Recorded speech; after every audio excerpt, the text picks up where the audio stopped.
Would you date someone who's trans? Would you date someone who's black? Would you date someone who's fat? Would you date someone who's disabled?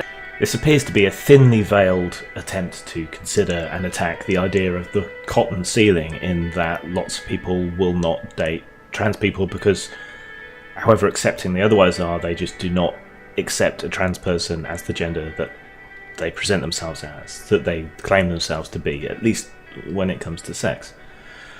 I've been wanting to tackle this subject for a while, but I haven't really had a way to get at it. So responding to this video is a good way of doing that, but I'm going to have to be fairly personal about it, I guess, and it's going to have to be fairly brutally honest if I'm going to talk about the subject, and it's really difficult to unpick, and I don't entirely understand my own thinking and preferences and so on. So it's tricky, but I think it's worth doing.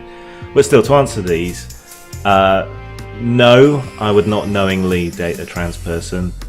I don't care what colour or race someone is, so long as I'm attracted to them. That's kind of an ineffable thing, so black wouldn't bother me. Fat, depends what you mean by fat, and disabled depends how they're disabled. I know that's not very nice, but there you go. Now, honestly, I don't know what your answer is to those questions, but I've met a surprising number of people who would say no to all, or at least some of them. Their argument is that it's just a preference, and that you can't control who you're attracted to. I don't think you can control who or what you're attracted to. You know, people develop different kinks and different preferences throughout their lives. Some of them appear to be innate, behavioural. We can look at examples of animal experiments that show that sexual selection is a fairly big force and doesn't necessarily make any sense. Then you've got events in your life that can create certain preferences, things you're exposed to and so on. You can't choose who or what you find sexually attractive any more than you can choose to be gay or choose to be straight. You know, I think these are environmental factors play their role, but you still don't choose the environmental factors that you're exposed to in your formative years. So I don't see how you can credibly claim that it's not a preference. You can talk about ways that preference might be influenced, and I think you might have an argument about, I don't know, advertising, or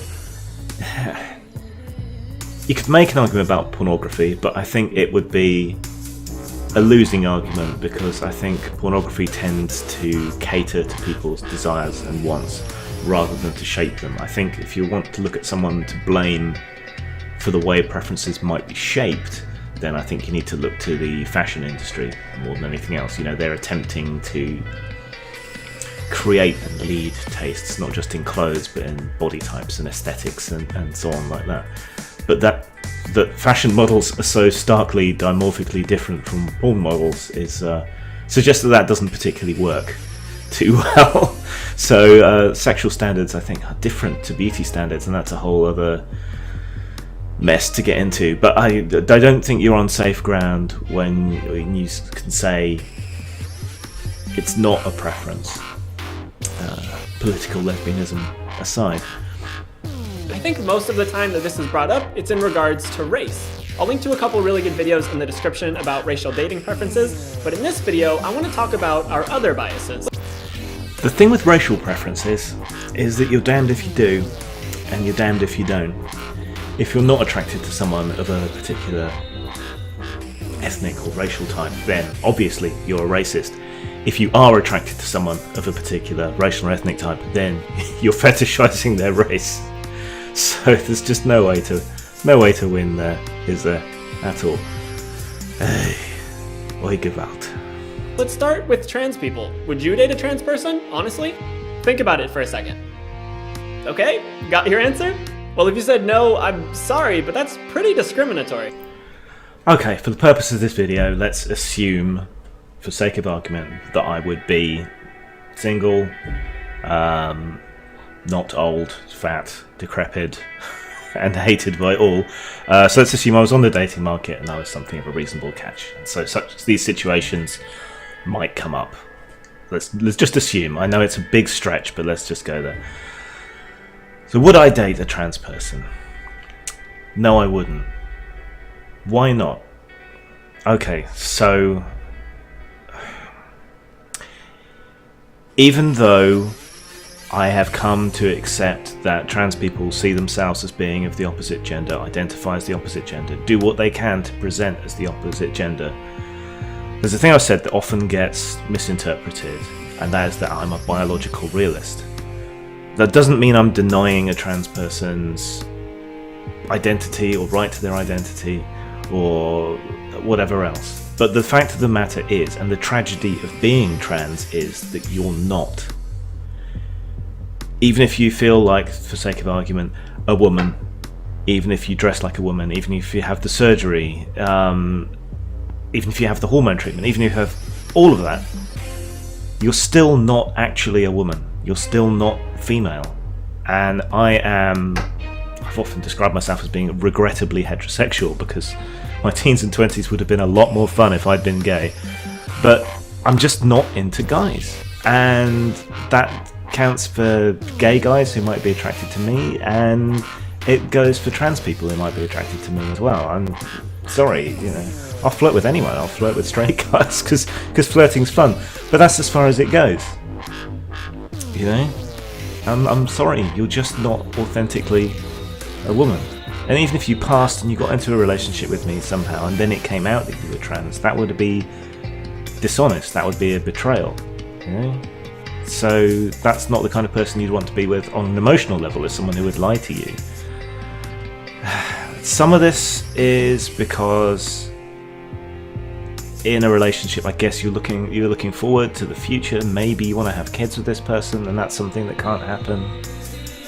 But also there is a visceral disgust reaction. I'm sorry, but there just is. I've been kissed by a guy in a club who was drunk, and he recoiled from that as well. And it would be the same feeling. You can be accepting of someone, you can want them to have all the rights in the world, you can accept everything that they tell you, but that doesn't mean you want to fuck them. And when you bring this up, you're kind of demanding that someone fuck you. And I don't think that works, and I don't think that would be a pleasant experience for anyone. If you cook a lovely meal for people, but it has broccoli in it, right? And there's someone sat around the table who can't fucking stand broccoli. It's still no fun for anyone. It's still not nice for you as a host if they go ahead and eat it. If every bite is like,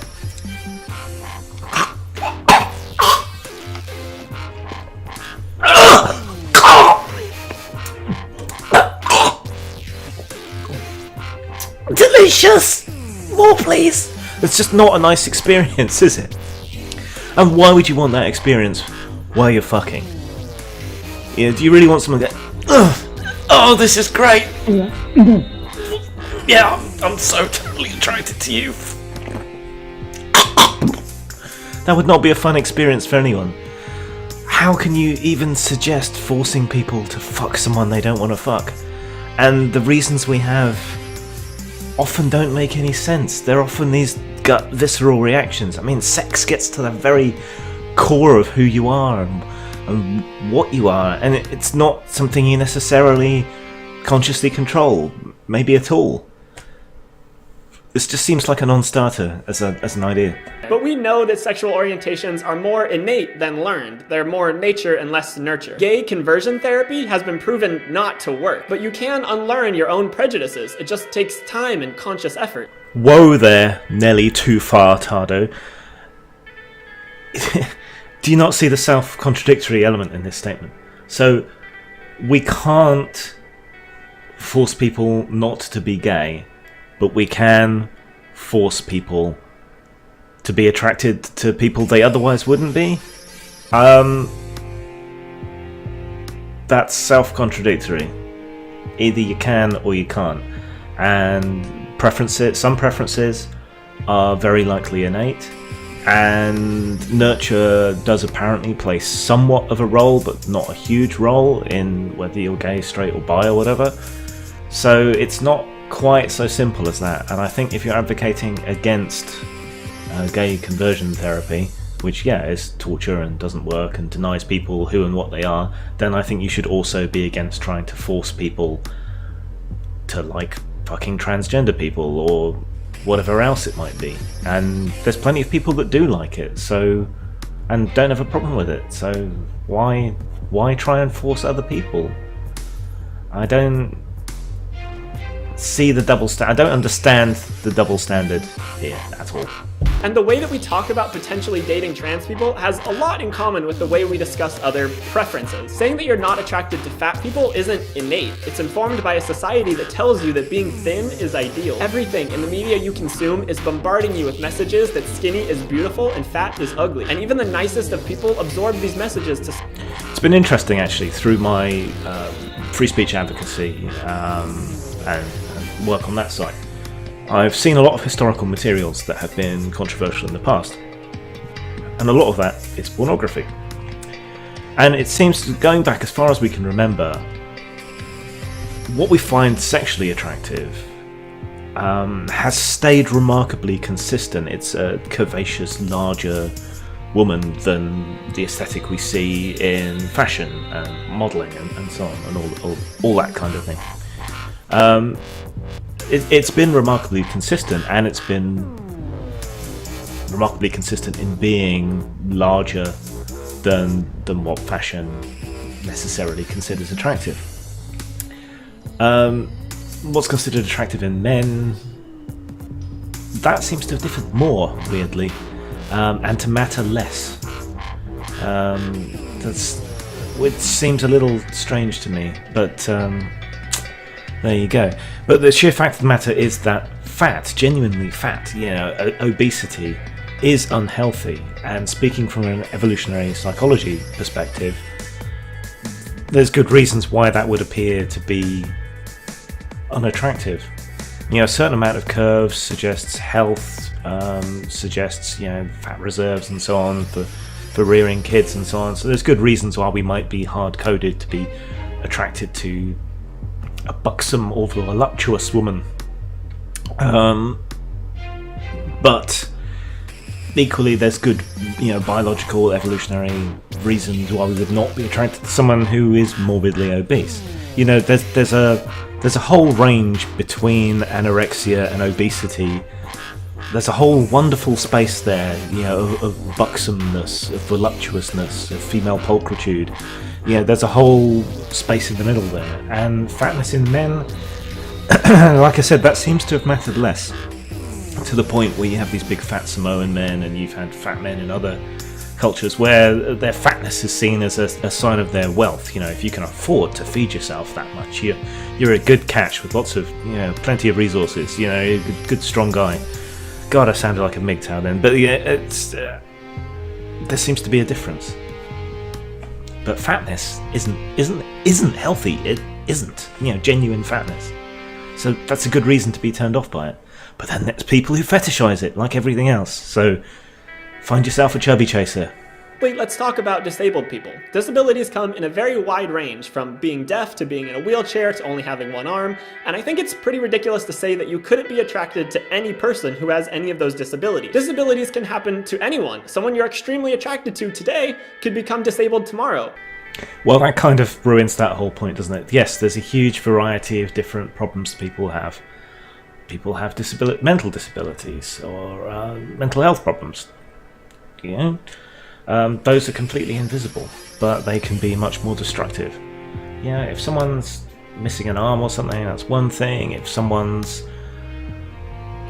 sort of in a wheelchair, occasionally needs it, that's another thing. If someone is almost completely crippled, that's another.